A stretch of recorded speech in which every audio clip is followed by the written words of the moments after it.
ಧನುಸ್ಸು ರಾಶಿ ವಿದೇಶ ಪ್ರಯಾಣ ವಿದೇಶ ಪ್ರವಾಸದ ವಿಚಾರದಲ್ಲಿ ಆಸಕ್ತಿ ಇರುವಂಥವ್ರಿಗೆ ಆ ವಿಚಾರ ಇವತ್ತು ಮುನ್ನೆಲೆಗೆ ಬರ್ಬೋದು. ಒಂದಷ್ಟು ಚರ್ಚೆಗಳನ್ನು ನಡೆಸ್ತೀರಿ, ಅದರ ಬಗ್ಗೆ ಮಾಹಿತಿಯನ್ನು ಸಂಗ್ರಹ ಮಾಡ್ತೀರಿ. ನಾನೂ ಹೋಗಿ ಬರಬೇಕು ಅನ್ನುವಂತಹ ವಿಚಾರವನ್ನು ಗಟ್ಟಿ ಮಾಡಿಕೊಳ್ತೀರಿ ಅನ್ನುವಂಥದ್ದು. ಬಹುನಿರೀಕ್ಷಿತವಾದಂತಹ ಕೆಲಸಗಳು ವಿಳಂಬವಾಗಬಹುದು. ಅದು ನಿಮ್ಮ ವೈಯಕ್ತಿಕವಾದಂತಹ ಕೆಲಸಗಳಿರ್ಬೋದು ಅಥವಾ ನಿಮ್ಮ ಜವಾಬ್ದಾರಿಯಲ್ಲಿ ನಡೆಯುವಂತಹ ಕೆಲಸಗಳಿರ್ಬೋದು. ಅದೆಲ್ಲವೂ ಕೂಡ ನಿಧಾನವಾಗತ್ತೆ. ಮಧುಮೇಹಿಗಳಿಗೆ, ಸಕ್ಕರೆ ಕಾಯಿಲೆ ಇರತಕ್ಕಂಥವರಿಗೆ ತೊಂದರೆ ಆಗುವಂತಹ ಸೂಚನೆಗಳಿದೆ. ತುಂಬ ಎಚ್ಚರಿಕೆಯನ್ನು ವಹಿಸಿ. ಆತ್ಮೀಯರ ಜೊತೆಯಲ್ಲಿ ವೈಮನಸ್ಯ ಉಂಟಾಗತ್ತೆ. ನೀವು ಹೇಳಿದ್ದನ್ನು ಅವರು ಕೇಳೋದಿಲ್ಲ, ಅವರು ಹೇಳಿದ್ದು ನಿಮಗೆ ಇಷ್ಟ ಆಗೋದಿಲ್ಲ. ಹಾಗಾಗಿ ವೈಮನಸ್ಯಕ್ಕೆ ಅದು ಕಾರಣ ಆಗತ್ತೆ. ಬೇರೆಯವರನ್ನು ಗೌರವಿಸಿ, ಬೇರೆಯವರ ಮಾತಿಗೆ ಬೆಲೆಯನ್ನು ಕೊಡಿ. ನಿಮಗೂ ಕೂಡ ಲಾಭ ಇದೆ, ನಿಮ್ಮ ಗೌರವವೂ ಕೂಡ ವೃದ್ಧಿಯಾಗುವಂಥದ್ದಿದೆ. ಸರಿಯಾದಂತಹ ದಿನಚರಿಯನ್ನು ಆಯೋಜನೆ ಮಾಡಿಕೊಳ್ಬೇಕು. ಇವತ್ತಿನ ಕೆಲಸ ಏನು, ಬೆಳಗ್ಗೆ ಎದ್ದಾಗಿನಿಂದ ಇವತ್ತು ರಾತ್ರಿಯವರೆಗೆ ನನ್ನ ದಿನನಿತ್ಯದ ವ್ಯವಹಾರಗಳು ಏನು, ನನ್ನ ದಿನಚರಿ ಏನು ಅನ್ನುವಂಥದ್ದನ್ನು ಸರಿಯಾದಂತಹ ರೀತಿಯಲ್ಲಿ ನೀವು ರಚಿಸಿ ಅದರಂತೆ ನಡೆಕೊಳ್ಳುವಂಥದ್ದು ಒಳ್ಳೆಯದಾಗಿರುತ್ತೆ. ವಿಷ್ಣುತ್ರಯೀ ಮಂತ್ರವನ್ನು ಶ್ರವಣ ಮಾಡಿ, ಇಲ್ಲ ಜಪ ಮಾಡಿ. ಶುಭವಾಗಿ. ಮಕರ ರಾಶಿ ವೃತ್ತಿಯಲ್ಲಿ ಹಿರೀಕರಿಂದ ಅಥವಾ ಅಧಿಕಾರಯುತವಾಗಿ ಮಾತಾಡುವಂಥವರಿಂದ ಒಂದಷ್ಟು ಸಲಹೆಗಳು ಬರುತ್ತೆ. ಆ ಸಲಹೆಯನ್ನು ಪಾಲಿಸೋದಕ್ಕೆ ಮನಸ್ಸಿರುತ್ತೋ ಇಲ್ಲವೋ ಗೊತ್ತಿಲ್ಲ. ಅವ್ರು ಹೇಳಿದ ತಕ್ಷಣ ನಿಮಗೆ ಬೇಸರವಾಗುತ್ತೆ. ಪಾಲಿಸೋದ್ರಿಂದ ನಿಮಗೆ ಒಳ್ಳೆಯದಿದೆ ಅನ್ನುವಂಥದ್ದು ಇಲ್ಲಿಯ ಫಲ. ತೀರ್ಮಾನ ನಿಮ್ಮದು ಅನ್ನುವಂಥದ್ದು. ಅನುಕೂಲವಿದ್ದಾಗ ಖುಷಿ ಪಡಿ, ಯೋಚನೆ ಮಾಡುವಂಥದ್ದು ಬೇಡ. ಇವತ್ತು ನಿಮ್ಮ ಅದೃಷ್ಟ, ನಿಮ್ಮ ಗ್ರಹಗತಿ ಚೆನ್ನಾಗಿದೆ, ನಿಮಗೆ ಒಳಿತಾಗ್ತಾ ಇದೆ ಅಂತಾದರೆ ಒಳ್ಳೆಯ ರೀತಿಯಲ್ಲಿ ಅದನ್ನು ಆನಂದಿಸಿ ಸಂತೋಷಪಡಿ. ಸಮಯವನ್ನು ವ್ಯರ್ಥ ಮಾಡಿಕೊಂಡು ಬೇರೆ ಯೋಚನೆಗಳನ್ನು ಇಟ್ಟುಕೊಂಡು ಇರುವಂತಹ ಒಳ್ಳೆಯ ಸಮಯವನ್ನು ಹಾಳು ಮಾಡಿಕೊಳ್ಬೇಡಿ ಅನ್ನುವಂಥದ್ದು. ಆದಾಯಕ್ಕಿಂತ ಖರ್ಚು ಹೆಚ್ಚಾಗತ್ತೆ, ಆದರೆ ದುಡಿತೀನಿ ಅಂತಕ್ಕಂತಹ ಭಾವನೆ, ಆ ಧೈರ್ಯ ಮನಸ್ಸಿನಲ್ಲಿರಬೇಕಾದ್ರೆ ಒಳ್ಳೆಯದಕ್ಕೆ ಖರ್ಚು ಮಾಡಿ. ಹಣ ಖರ್ಚಾಗಿದ್ದಕ್ಕೆ ಅದಕ್ಕೆ ಯೋಚನೆ, ಒಳ್ಳೆಯ ಕೆಲಸಗಳಿಗೆ ಖರ್ಚಾಯ್ತಲ್ಲ ಅಂತ ಸಮಾಧಾನವನ್ನು ಪಟ್ಟುಕೊಳ್ಬೇಕು. ಮನೆಯವರ ಸಲಹೆ ನಿಮಗೆ ಇಷ್ಟ ಆಗೋದಿಲ್ಲ, ದೊಡ್ಡವರು ಹೇಳಿದ್ದೂ ಇಷ್ಟ ಆಗೋದಿಲ್ಲ.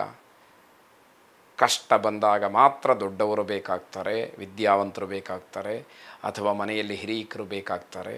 ಬೇರೆ ಸಮಯದಲ್ಲಿ ಯಾರೂ ಕೂಡ ಅಗತ್ಯ ಇಲ್ಲ ಅನ್ನುವ ನಿರ್ಧಾರದಲ್ಲಿ, ಆ ಮನಸ್ಥಿತಿಯಲ್ಲಿ ನೀವಿರ್ತೀರಿ. ಇದು ಸರಿನಾ ಅಂತ ಹೇಳಿ ಪ್ರಶ್ನೆ ಮಾಡಿಕೊಳ್ಳಿ. ಅನುಚಿತವಾದಂತಹ ಕೆಲಸಗಳ ವಿಚಾರವನ್ನು ಮಾಡಲಿಕ್ಕೆ ಹೋಗಬೇಡಿ, ಅದು ನಿಮ್ಮ ಯೋಗ್ಯತೆಗೆ ಅಲ್ಲ. ಹಾಗಾಗಿ ನಿಮಗೆ ಎಲ್ಲಿ ಅವಮಾನವಾಗುವಂಥದ್ದಿದೆಯೋ, ತೊಂದರೆ ಆಗುವಂಥದ್ದಿದೆಯೋ ಅದನ್ನು ಸೂಕ್ಷ್ಮವಾಗಿ ತಿಳಿದು ದೂರದಲ್ಲಿರ್ತಕ್ಕಂಥದ್ದು ಒಳ್ಳೆಯದು ಅಂತ ಅರ್ಥ. ದೈವಭಕ್ತಿ ಇರಲಿ, ಶುಭವಾಗುತ್ತೆ. ಜೊತೆಗೆ ಕಂಟಕದಿಂದ ಪಾರಾಗ್ತೀರಿ. ಆ ದೈವಶಕ್ತಿ ನಿಮ್ಮನ್ನು ಕಾಪಾಡುತ್ತೆ ಅನ್ನುವಂಥದ್ದು. ಗಾಯತ್ರಿ ಮಂತ್ರವನ್ನು ಶ್ರವಣ ಮಾಡಿ. ಶುಭವಾಗಿ. ಕುಂಭರಾಶಿ ಕುಟುಂಬದಲ್ಲಿರ್ತಕ್ಕಂತಹ ಶಾಂತಿಯನ್ನು ಕಾಪಾಡಿ. ಕುಟುಂಬದಲ್ಲಿ ಏನೋ ಒಂದು ರೀತಿಯ ಮನಸ್ಸಿಗೆ ಸಮಾಧಾನ ಆಗುವಂತಹ ವಾತಾವರಣ ಇದೆ, ಅದನ್ನು ಹಾಗೆ ಮುಂದುವರಿಸ್ಕೊಂಡು ಹೋಗ್ತಕ್ಕಂತಹ ಪ್ರಯತ್ನಗಳು ಪ್ರಾಮಾಣಿಕವಾಗಿ ನಿಮ್ಮದಾಗಿರಲಿ ಅನ್ನುವಂಥದ್ದು. ನಿಮ್ಮ ಪ್ರತಿಷ್ಠೆ, ನಿಮ್ಮ ಗೌರವ, ನಿಮ್ಮ ಸ್ಥಾನ ಮಾನ ಎಲ್ಲವೂ ಕೂಡ ಹೆಚ್ಚಾಗುವಂತಹ ದಿವಸ ಇದು. ಸಮಾಜದ ಜನಪ್ರಿಯತೆ ಹಿಂದೆ ಹೋಗಬೇಡಿ. ಯಾರೋ ಸಾರ್ವಜನಿಕರು ಅಥವಾ ಸಮಾಜದಲ್ಲಿ ವೇದಿಕೆಯ ಮೇಲೆ ನನ್ನನ್ನು ಗೌರವಿಸ್ತಾರೆ, ಗೌರವಿಸಬೇಕು ಅಂತಕ್ಕಂತಹ ಆಗ್ರಹಪೂರ್ವಕವಾದಂತಹ ಮನಸ್ಥಿತಿಯಲ್ಲಿ ಇರಬೇಡಿ. ಅವೆಲ್ಲ ಕ್ಷಣಿಕ, ಯಾವ ಕ್ಷಣದಲ್ಲಿ ಬೇಕಾದರೂ ಕೂಡ ಅವಮಾನ ಆಗಬಹುದು ಅನ್ನುವಂಥದ್ದು ಕೂಡ ಅಲ್ಲಿರುತ್ತೆ. ಹೊಸ ಹೊಸ ಅವಕಾಶಗಳು ನಿಮಗೆ ಸಿಕ್ಕುವಂತಹ ಯೋಗ ಇದೆ. ಹಾಗಾಗಿ ಯಾವುದರ ಹಿಂದೆಯೂ ಕೂಡ ನೀವು ಹೋಗುವಂಥದ್ದು, ಕೇಳಿ ಪಡೆಯುವಂಥದ್ದು ಖಂಡಿತ ಬೇಡ. ಅಂದುಕೊಂಡಂತಹ ಕೆಲಸಗಳು ಪರಿಪೂರ್ಣವಾಗತಕ್ಕಂತಹ ಉತ್ಸಾಹ ನಿಮ್ಮಲ್ಲಿರುತ್ತೆ. ಖಂಡಿತವಾಗಿ ಅದನ್ನು ಮಾಡಲೇಬೇಕಾದಂಥದ್ದು. ನೀವು ನೀವಾಗಿರಬೇಕೇ ಹೊರತು ಬೇರೆಯ ಹೋಲಿಕೆಗಳಿಗೆ ಅಥವಾ ಬೇರೆ ವಿಚಾರಕ್ಕೆ ಮನಸ್ಸನ್ನು ಕೆಡಿಸ್ಕೊಳ್ಳತಕ್ಕಂಥದ್ದು ಅಲ್ಲವೇ ಅಲ್ಲ. ನಿಮ್ಮ ಸಾಮರ್ಥ್ಯ, ನಿಮ್ಮ ಶಕ್ತಿ, ನಿಮ್ಮ ಕ್ಯಾಲಿಬಾರ್ ಏನಂತ ನಿಮಗೆ ಗೊತ್ತಿದ್ದರೆ ಸಾಕು ಅನ್ನುವಂಥದ್ದು. ಇಷ್ಟ ದೇವತಾ ಪ್ರಾರ್ಥನೆಯನ್ನು ಮಾಡಿ. ಶುಭವಾಗಿ. ಕೊನೆಯದಾಗಿ ಮೀನರಾಶಿ, ಸಣ್ಣ ಸಣ್ಣ ಪ್ರಯತ್ನದಿಂದ ದೊಡ್ಡ ಕೆಲಸಗಳಾಗುವಂಥದ್ದು. ಅದಕ್ಕೆ ಪೂರ್ವಪೀಠಿಕೆಯಾಗಿ ಒಂದಷ್ಟು ಶ್ರಮವನ್ನು ವಹಿಸಿರ್ತೀರಿ, ಅದರ ಪ್ರತಿಫಲ ಇವತ್ತು ಹೆಚ್ಚು ಶ್ರಮವನ್ನು ಪಡಬೇಕಾದಂಥದ್ದು ಇಲ್ಲ ಅನ್ನುವಂಥದ್ದಾಗತ್ತೆ.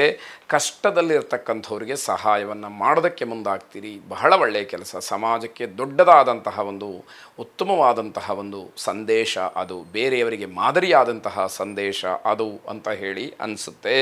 ವಿದ್ಯಾರ್ಥಿಗಳ ಸಾಧನೆಗೆ ಉತ್ತಮವಾದಂತಹ ವಾತಾವರಣ ಸಿಕ್ಕತ್ತೆ. ಏನಾದರೂ ಓದಬೇಕು, ಜೀವನದಲ್ಲಿ ಏನಾದರೂ ಕಂಡುಹಿಡಿಬೇಕು, ಏನಾದರೂ ಪ್ರಯತ್ನಗಳನ್ನು ಮಾಡಿ ಸಮಾಜಕ್ಕೆ ಕೊಡುಗೆಯಾಗಿ ಕೊಡಬೇಕು, ನನಗೆ ವಿದ್ಯೆ ಕೊಟ್ಟಂತಹ ಗುರುಗಳ ಹೆಸರನ್ನು ಉಳಿಸಬೇಕು ಇತ್ಯಾದಿಗಳೆಲ್ಲ ಕೆಲವರಿಗೆ ಆಸೆ ಆಕಾಂಕ್ಷೆಗಳಿರುತ್ತೆ. ಅಂತಹ ಸಂಕಲ್ಪ ನಿಮ್ಮನ್ನು ಕೈ ಹಿಡಿಯುತ್ತೆ ಅನ್ನುವಂಥದ್ದು. ಕಾರ್ಯಕ್ಷೇತ್ರದಲ್ಲಿ ಉತ್ತಮವಾದಂತಹ ಪ್ರಗತಿ ಗೌರವಕ್ಕೆಲ್ಲ ಕಾರಣರಾಗ್ತೀರಿ ಅಂತಕ್ಕಂಥದ್ದು ನಿಮ್ಮ ಈ ದಿನದ ಒಂದು ಅದೃಷ್ಟ ಅಂತಲೇ ಹೇಳಬೇಕಾಗುತ್ತೆ. ಮಕ್ಕಳ ಶಿಕ್ಷಣದ ಬಗ್ಗೆ ಚಿಂತೆ ಇದ್ದರೆ ಅದನ್ನು ಕೈಬಿಟ್ಬಿಡಿ. ಅದು ನಿಮಗೆ ಶುಭವನ್ನೇ ತರುವಂತಹ ದಿವಸವಾಗಿದೆ. ಅದರ ಬಗ್ಗೆ ಯೋಚನೆಗಳು ಬೇಡ ಅಂತ ಅರ್ಥ. ಹೊಸ ಆಸ್ತಿ ಆದಾಯ ಇವೆಲ್ಲ ನಿಮ್ಮದಾಗ್ತಕ್ಕಂತಹ ಸೂಚನೆಗಳು ಹೆಚ್ಚಾಗಿದೆ. ಅನ್ನಪೂರ್ಣೇಶ್ವರಿಯನ್ನು ಪ್ರಾರ್ಥನೆ ಮಾಡಿ. ಶುಭವಾಗಿ.